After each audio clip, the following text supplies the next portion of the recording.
How to fix Snapchat sound not working. Hello everyone and welcome back to our channel. Is your Snapchat sound not working?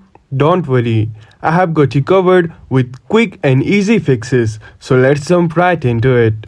First, check your volume settings. Make sure your device volume is up and test other apps to confirm it's not a phone-wide issue. Still no sound? Move to the next step.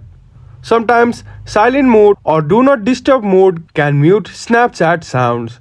Make sure both are turned off and try again. Next, check app permissions. Go to your phone settings and find Snapchat and check that microphone and sound permissions are enabled.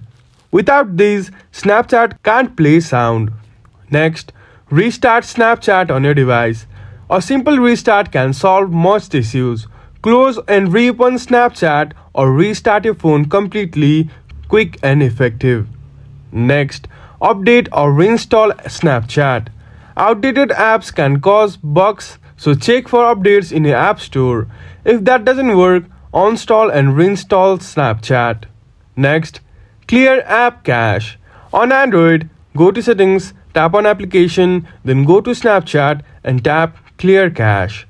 iPhone users can reinstall the app to clear the data. And there you have it. 6 quick fixes for Snapchat sound issues. If these tips helped you, drop a like and let me know in the comment section that it helped you or not. Thank you for watching and we will see you again in the next video.